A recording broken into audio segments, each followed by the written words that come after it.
Good morning, 11th class.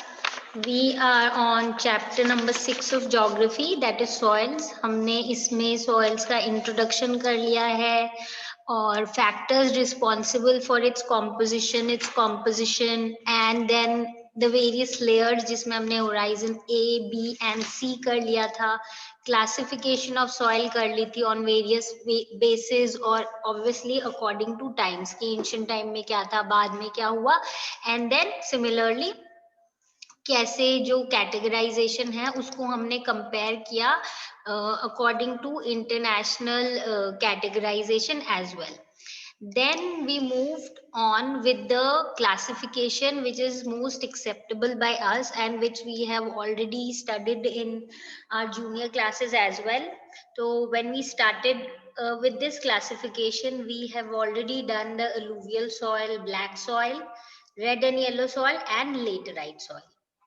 तो basically ये जो 4 soil types है we have already covered in our previous class.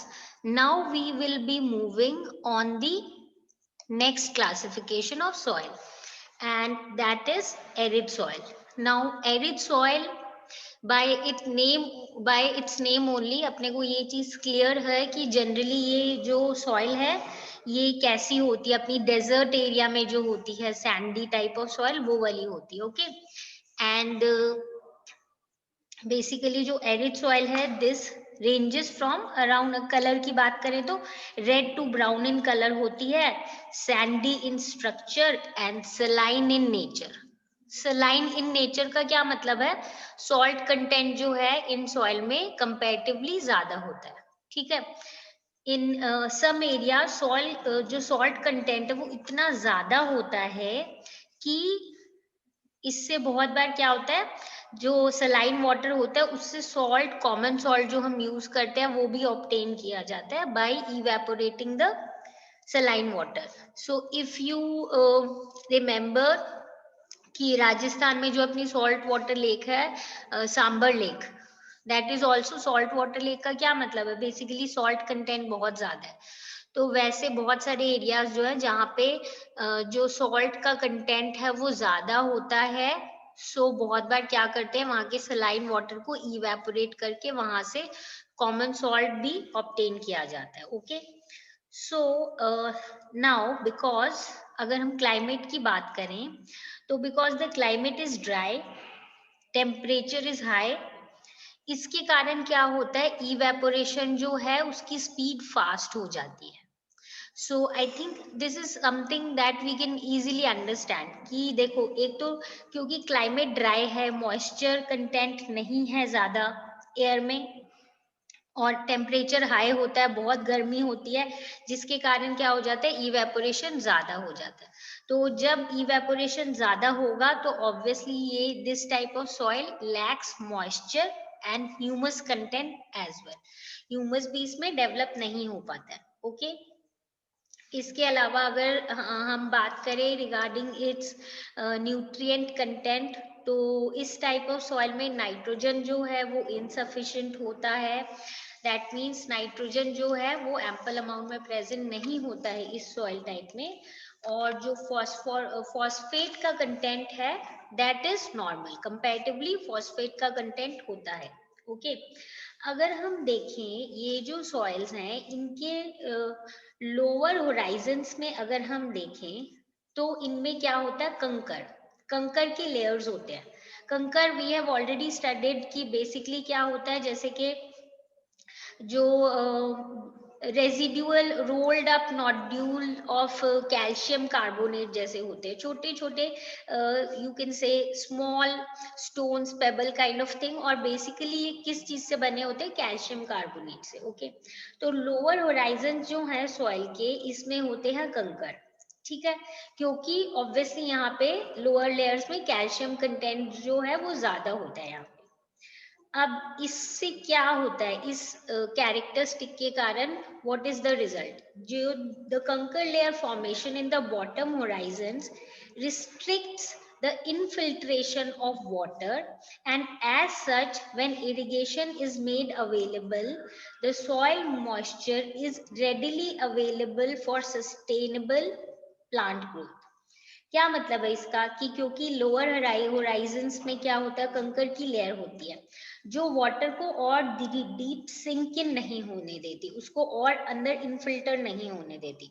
तो यानी this restricts the infiltration of water. और इसीलिए अगर इरिगेशन प्रोवाइड की जाए इस सॉइल पे, तो जो सॉइल है वो मॉइस्चर को समवेयर क्या करता है, it is able to contain that soil. Okay, क्योंकि नीचे इनफिल्ट्रेट नहीं हो पाता इसलिए। तो जो सॉइल मॉइस्चर है it is available for the plants growth. अगर ऐसी हम इरिगेशन करके अगर यहाँ पे प्लांट्स की ग्रोथ करें then it is possible. Then arid soil जो है बेसिकली अगर हम देखें कि इंडिया में कहाँ पे अपने को मिलती है, वी ऑलरेडी नो कि बेसिकली जो अपना वेस्टर्न राजस्थान वाला एरिया है, this area is the area which is having the arid soils and basically same type की कैरेक्टरिस्टिक होती है। जब भी हम एरिड सॉइल की बात करें तो हमें पता है कि सैंडी कैरेक्टर होगा और बेसिकली ड्राई टेम्परेचर में होता है and all these kind of things. और बेसिकली विंड इरोजन जैसे होता है, सैंड ड्यून्स फॉर्म होते हैं, बेसिक वैसी ही टाइप की टोपोग्राफी भी है। और ये वाला जो सॉइल है हमें ये पता है कि somewhere it is poor in terms of भाई plant growth etcetera. Why? Because it is actually we know कि it is poor in the humus content as well as the organic content। तो क्योंकि यहाँ पे organic content भी कम होता है और humus content हमने पढ़ा ही था because of the dry and the high temperature, यहाँ पे क्या होता है कि ह्यूमस कंटेंट कम होता है। That is why this type of soil is comparatively poor if we talk in terms of the soil as agricultural ground. Okay, so this is all about arid soil. Basically location में just you need to remember कि अपने राजस्थान में, western Rajasthan में basically होता है characteristic sandy होता है, nitrogen insufficient है, फॉस्फेट कंटेंट जो है it is normal and kankar layers होते हैं। तो it is possible to do you can say plants can be grown अगर प्रॉपर इरिगेशन हो। बट एनीवेज थोड़े सा इसमें प्रॉब्लम इसलिए बिकॉज ह्यूमस कंटेंट भी नहीं है एंड ऑर्गेनिक कंटेंट भी नहीं है। So with this, arid soil is, I suppose, very clear to you all. Now we move on to the saline soil. Now this type of soil is maybe heard by you for the first time. Okay, but जब हमने ये chapter start किया था, basically जब हमने ये classification की बात की थी सॉइल, तो हमने बोला था एंशिएंट इंडिया में बोलते थे उर्वर और उसर। तो उर्वर बेसिकली फर्टाइल होता था और उसर क्या होता था, इनफर्टाइल सॉइल, है ना। तो ये जो उसर की बात की है हमने, this term is also use for the saline soil. Basically नाम से ही हमें पता चल जाएगा कि इसमें एक्चुअली में सॉइल कंटेंट बहुत ज्यादा है। तो क्योंकि इसमें सॉइल कंटेंट ज्यादा है इसीलिए it is comparatively infertile, not good for the cultivation of crops. Okay, so now when we are talking about this saline soil, this is also known as the usar soil and it contains large proportion of sodium, potassium and magnesium. Okay, and that is why they are infertile, and because they contain so much of salt, that is why they are not appropriate for the growth of major type of crops, plantation या vegetative growth के लिए it is not very suitable because of the presence of salt in it। हमें नाम से ही पता चल जाएगा saline का मतलब क्या होता है, when salt is dissolved in water। okay, now so basically they have more salts largely because of dry climate and poor drainage। क्योंकि इन एरियाज में क्लाइमेट ड्राई होता है और ड्रेनेज भी क्या होती है, पुअर होती है। क्योंकि मतलब समवेयर जो ड्रेनेज सिस्टम है, वाटर है, उसकी अवेलेबिलिटी सही नहीं होती है और क्लाइमेट भी ड्राई है। सो यहाँ पे क्या होता है, ये जो इस टाइप की सॉइल है ये जनरली एरिड और सेमी एरिड रीजन्स में होती है and in waterlogged and swampy areas as well. Okay, that means they occur in arid and semi-arid regions and waterlogged and swampy areas again. Now, when I talk about this point, you may find it a bit contradictory कि यहाँ एक तरफ तो हम बोल रहे हैं कि arid और semi-arid region में है और दूसरी तरफ हम बोल रहे हैं कि waterlogged और swampy areas में, ऐसे कैसे? Saline is a kind of characteristic. जैसे when we had basically when we were studying arid soil, तब भी हमने बोला था this is saline in nature. यानी एरिड सॉइल जो है जहां पे भी सॉल्ट कंटेंट ज्यादा है वो भी सलाइन सॉइल हो सकती है. बट फिर हम इसको अलग से क्यों पढ़ रहे हैं? क्योंकि सलाइन सॉइल जो है वो जितनी भी सॉइल्स प्रेजेंट है उनमें से किसी भी सॉइल का एक पार्ट हो सकती है, चाहे वो एरिड सॉइल हो चाहे वो अलूवियल सॉइल हो, which ever it is, one और the other kind of soil. If the soil content is more तो हम उसको सलाइन सॉइल बोल देते हैं. सो इससे जस्ट अंडरस्टैंड कि एरिड और सेमी एरिड एरियाज में भी हो सकता है और वाटरलॉग्ड एंड स्वैम्पी एरियाज में भी होता है. ठीक है, अब इनका स्ट्रक्चर क्या होता है? इनका स्ट्रक्चर जो होता है वो बेसिकली होता है सैंडी और लोमी. नाउ इसके अलावा ये जो है न्यूट्रिएंट कंटेंट की अगर बात करें, they lack in nitrogen and calcium, यानी उनमें नाइट्रोजन की कमी भी होती है और कैल्शियम की भी कमी होती है. सलाइन सॉइल जो है वो अपने को मिलता का है बेसिकली वेस्टर्न गुजरात में, delta of eastern coast, in Sundarban areas of West Bengal. अब हमें पता है ये वाली जो एरिया है, विच वन, ये जो सुंदरबन डेल्टा के अराउंड है, तो बेसिकली ये सी के पास है एकदम, या ओशन, तो हमें पता है सी या ओशन के पास होगा, तो सी या ओशन जो होता है उसमें सॉल्ट कंटेंट ज्यादा होता है, तो ऑब्वियसली उसके आसपास वाली एरिया जो है उसमें भी सॉइल कंटेंट हो जाएगा. तो इसीलिए वेस्टर्न गुजरात में, और स्पेसिफिकली वेस्टर्न गुजरात में, तो बेसिकली दिस साइड जो है वेस्टर्न साइड, यहाँ पे तो है ही सलाइन. इसके अलावा हम नोटिस करेंगे कि सुंदरबन एरियाज ऑफ वेस्ट बंगाल में भी है, रन ऑफ कच्छ में भी है, और इनके भी बहुत सारी रीजंस है. बेसिकली क्या होता है, रन ऑफ कच्छ में तो जो साउथ वेस्ट मॉनसून जब आती है, we know that how does south जो अपनी मॉनसून है उसको जो एडवांसिंग मॉनसून है उसको हम क्या बोलते हैं, उसको हम साउथ वेस्ट मॉनसून बोलते हैं ना. तो जब साउथ वेस्ट मॉनसून आती है तो जनरली अपने साथ क्या लाती हैं, ये अपने साथ सॉल्ट पार्टिकल्स लाती हैं. ओके, एंड उसके बाद ये बेसिकली क्या होते हैं, डिपॉजिट हो जाते हैं on the crust. So just keep in mind कि these winds, that is the southwest monsoon, basically bring salt particles and deposits there as a crust. Okay. And इसके अलावा जो सी वाटर इंट्रूजन है in delta areas also promote the occurrence of saline soil. हमें पता है जब भी delta form होगी, जब डेल्टा फॉर्म होती है, whether we talk about this area या फिर वेदर वी टॉक अबाउट ये जो हमारी जहाँ पे भी डेल्टास बनते हैं, महानदी, गोदावरी, कृष्णा, कावेरी, यहाँ पे जब वाटर का इंट्रूजन होता है, थोड़ा सा वाटर जो है when it moves inside and we know the water is saline, तो ऑब्वियसली वो अपने साथ क्या लाएगा, सैलिनिटी लेके आएगा. तो सैलिनिटी लेके आएगा तो जो सॉइल कंटेंट है वहां पे उसमें भी क्या हो जाएगा, सॉल्ट फिल इन हो जाएगा. तो इसीलिए जो sea water intrusion in deltas also promote the occurrence of saline soils. Okay, now after that what happens कि in the areas of intensive cultivation with excessive use of irrigation, especially in areas of green revolution, the fertile alluvial soil are becoming saline. Okay, now अब again इसके आगे क्या है कि जब green revolution हुआ उसके बाद जब इन एरियाज में एक्सेसिव इरिगेशन हुआ, ठीक है, एक्सेसिव इरिगेशन के बाद क्या हुआ, ये एरिया सलाइन हो गई. We'll understand it. एक और चीज है कि after green revolution obviously when so many chemicals and all things were added तो it became saline. Okay, the soil. इसके अलावा क्या होता है, excessive irrigation generally dry climatic condition में है ना, they promote capillary action. Now what is capillary action?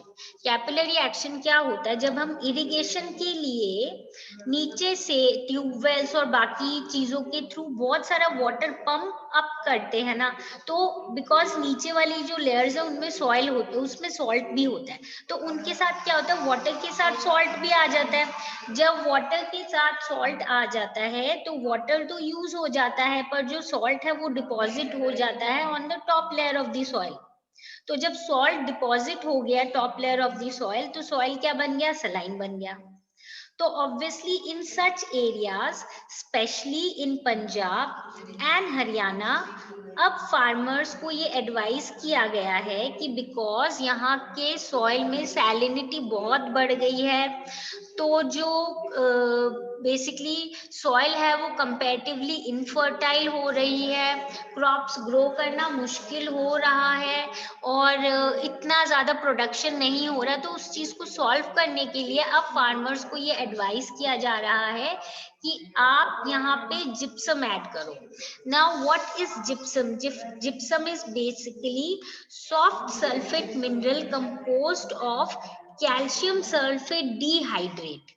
Okay, so basically just याद रखो कि यहाँ पे क्या करता है, जो सॉल्ट कंटेंट है उसको किसी तरीके से बेसिकली ये केमिकल ऐड करके, जिप्सम ऐड करके न्यूट्रलाइज किया जाता है, so that the fertility of the soil can be maintained. Okay, so this is all about saline soil. Just let us have a quick recap of it. Saline soil is also called as usar soil, और इसमें sodium, potassium, magnesium बहुत ज्यादा होता है, जिसके कारण infertile होती है, वेजिटेटिव ग्रोथ नहीं हो पाती है। ये एरिड, सेमी एरिड एरियाज में भी होता है, और वाटर लॉक्ड और स्वैम्पी एरियाज में भी होता है। सैंडी हो सकती है सॉइल, और लूमी भी हो सकती है। यहाँ पे सोडियम, पोटेशियम, मैग्नीशियम तो ज्यादा है, बट नाइट्रोजन और कैल्शियम कम है। ओके, अब ये अपने वेस्टर्न गुजरात में है, इसके अलावा ईस्टर्न कोस्ट डेल्टास जो हैं हमारे यहाँ पे, वहां पे है, एंड सुंदरबन एरियाज पे भी है। तो जो ईस्टर्न कोस्ट मेनली डेल्टास हैं अपने, जैसे महानदी, गोदावरी, कृष्णा, कावेरी, इन डेल्टास के अराउंड है, but along with that it is also found in the Sundarban deltas. Okay, अब बिकॉज ये we know that it is actually a kind of characteristic where the soil has more of salt in it. So after green revolution, after using these chemical fertilizers, pesticides, etc., has added salt content to the soil, but along with that एक capillary action होता है। What is capillary action? इसमें क्या होता है, जब हम dry areas में बहुत सारा वाटर ऊपर की तरफ पंप आउट करते हैं, तो सॉइल के साथ जो उसका सॉल्ट मटेरियल है वो भी ऊपर आ जाता है, वाटर यूटिलाइज हो जाता है, सॉइल जो सॉल्ट है वो डिपॉजिट हो जाता है ऊपर वाली सॉइल पे, तो सॉइल क्या होती है, उसकी सैलिनिटी बढ़ जाती है, एंड वो कंपैरेटिवली इनफर्टाइल बन जाता है। तो ये प्रॉब्लम पंजाब हरियाणा में बहुत ज्यादा हो गई। तो जो हमारे एक्सपर्ट्स हैं उन्होंने फार्मर्स को एडवाइस किया है कि आप जिप्सम, जो कि बेसिकली सॉफ्ट सल्फेट मिनरल होता है, कैल्शियम सल्फेट डिहाइड्रेट से बना हुआ, उसको यूज करो, ताकि जो सॉइल की सैलिनिटी की प्रॉब्लम है उसको सॉल्व किया जा सके। Okay, so this is all about the saline soil. Now we move on to the next kind of soil. अब जो अपना next soil है, again this also is something that you must have heard for the maybe first time, वो है अपना peaty soil. Now what is peaty soil? Actually में peat word you must have already heard जब हम पढ़ते हैं about the various kind of coals, bituminous and anthracite, ये सब तब ये term देखा होगा पीट, तो उसी से रिलेटेड है कुछ। बेसिकली पीट क्या होता है, accumulation of partially decayed vegetation और ऑर्गेनिक मैटर, यानी जब पार्शियली डीकेड वेजिटेशन होता है या ऑर्गेनिक मैटर जब एक जगह इकट्ठा हो जाता है तो उसको पीट बोलते हैं। अब ये जो पीटी सॉइल है, ये generally we will know how does this whole thing happen की accumulation of partially decayed vegetation. Actually, this kind of soil is found in heavy rainfall and high humidity areas. Now, just keep a track of the terms that we are using. Okay, पहली चीज है heavy rainfall है, second है high humidity है। Now where there is good growth of vegetation, और यहाँ पे good growth of vegetation भी होती है। तो जब वेजिटेशन ज्यादा है तो यहाँ पे large amount of dead organic matter available है, और ये इस एरिया में एक्यूमुलेट हो जाता है क्योंकि यहाँ पे हाई रेनफॉल है, हाई ह्यूमिडिटी है, देयरफॉर ग्रोथ ऑफ वेजिटेशन भी ज्यादा है। इसीलिए यहाँ पे ऑर्गेनिक मैटर जो है, डेड ऑर्गेनिक मैटर, वो यहाँ पे बहुत सारा अवेलेबल है और वो एक्यूमुलेट हो जाता है in these areas, because of which it gives this area the quality of having rich humus and organic content to the soil। तो इस soil में इसी कारण से क्या होता है, हाई ह्यूमस और ऑर्गेनिक कंटेंट जो है वो ज्यादा हो जाता है। ठीक है, और कभी कभी तो इतना ज्यादा होता है कि ऑर्गेनिक मैटर जो है वो इन सॉइल्स में 40 to 50% भी हो जाता है समटाइम्स। सो बेसिकली ये इसकी कैरेक्टरिस्टिक्स है। ओके, एंड ये जो सॉइल है ये नॉर्मली हैवी होती है और ब्लैक इन कलर होती है। Now again we can understand कि देखो, वाटर प्रेजेंट है, ह्यूमिडिटी प्रेजेंट है, वेजिटेशन अच्छी है, तो जो डेड ऑर्गेनिक मैटर है वो ऑब्वियसली ज्यादा होंगे, है ना, लिविंग थिंग्स ज्यादा है, चाहे वो वेजिटेशन हो उसमें क्रीचर्स है वो भी ज्यादा है, तो ऑर्गेनिक मैटर बढ़ गया, ह्यूमस कंटेंट बढ़ गया, ऑर्गेनिक कंटेंट भी बढ़ गया। ठीक है, और ऑब्वियसली तो इसका कलर क्या है, थोड़ा ब्लैकिश हो जाता है, और उसके साथ हैवी होती है। हैवी क्यों होती है, क्योंकि मॉइस्चर कंटेंट ज्यादा है, ह्यूमिडिटी भी है, रेनफॉल भी है, तो गीला है, इट कंटेन्स मॉइस्चर वाटर, तो obviously it is heavy. Heavy है और ब्लैकिश कलर है बिकॉज डीकेड मटेरियल है, that is why. Okay, at many places they are alkaline also। alkaline का मतलब क्या होता है, जैसे you must have studied in your science, basically something having pH higher than 7। तो 7 pH अगर 7 से ज्यादा हो तो ऐसी चीज को हम एल्कलाइन बोलते हैं। नॉर्मल में जैसे जो बेकिंग सोडा वगैरह होता है और जैसे इसका ना बिटर फ्लेवर टाइप होता है, तो एल्कलाइन एक कैरेक्टरिस्टिक है जो you just need to understand. Alkaline है इन नेचर, एंड ये अगर हम बोले इंडिया में कहाँ है, तो बेसिकली अपने नॉर्दर्न बिहार की साइड है, सदर्न पार्ट्स ऑफ उत्तराखंड में है, and coastal areas of West Bengal, Orissa and Tamil Nadu. That means Uttarakhand के अराउंड हमें मिलता है ये, सदर्न पार्ट में, बिहार में नदर्न पार्ट में, coastal areas of West Bengal, Orissa and Tamil Nadu as well. Okay, this is about the pt soil। okay, now we move on to the last soil that we will be studying in this chapter। the next one is forest soil। forest soil जो है, as the name suggests, in our previous classes हमने इनको mountain soil के form में भी पढ़ा है, तो almost you may be remembering same kind of characteristic है इसकी। okay, as the name suggests, forest soil जो है वो basically forest areas में form होता है, where sufficient rainfall is available, rainfall भी अच्छी होती है, इस तभी ये टाइप की सॉइल उस एरिया में मिलेगी अपनी। ये जो सॉइल है ये वेरी करती है स्ट्रक्चर में, टेक्सचर में, depending upon the mountain environment where they are formed. If you all remember in your 9th class जब हमने माउंटेन फॉरेस्ट पढ़ी थी, तो हमने बोला था हाइट के अकॉर्डिंग जो है वेजिटेशन डिफर करती है।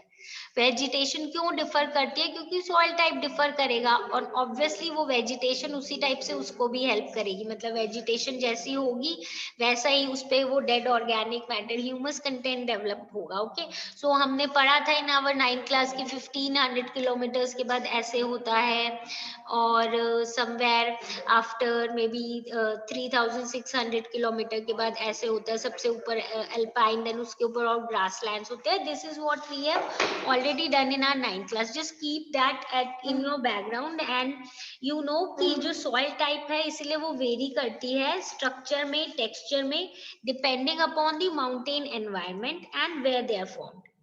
तो कैसे डिफर होती है ये भी थोड़ा देख लेते हैं।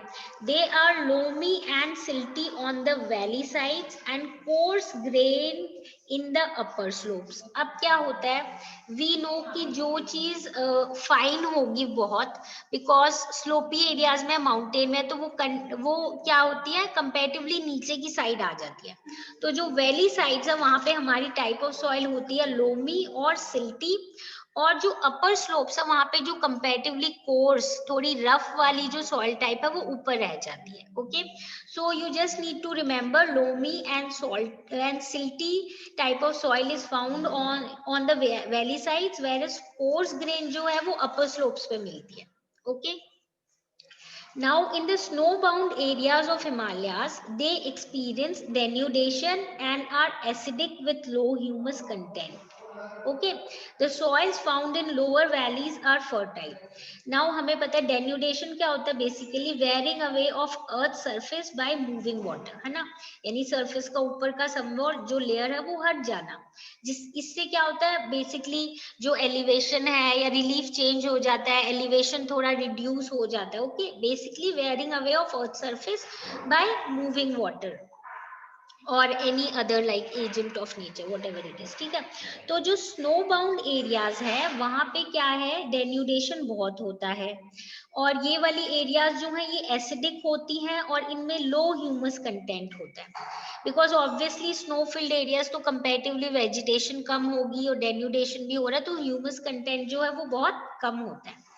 बट लोअर वैलीज जो हमें पता है हिमालय किसी भी माउंटेन के लोअर वैलीज की टाइप फुट हिल्स टाइप थोड़ा जो एरिया है वहां पे सॉइल जो है वो फर्टाइल होती है, क्योंकि नीचे की तरफ फर्टाइल सॉइल आ जाती है, ऊपर से सेटल हो जाती है और वहां पे ऑब्वियसली उसमें जो बाकी कंटेंट है जो सॉइल की फर्टिलिटी के लिए जरूरी होते हैं वो बढ़ जाते हैं. Okay, so this is all about forest soil. You all should know कि basically forest areas में होती है, यहाँ पे sufficient rainfall होती है, दो structure और texture में vary करते हैं and they are loamy and silty on valley sides, coarse grain in upper slopes.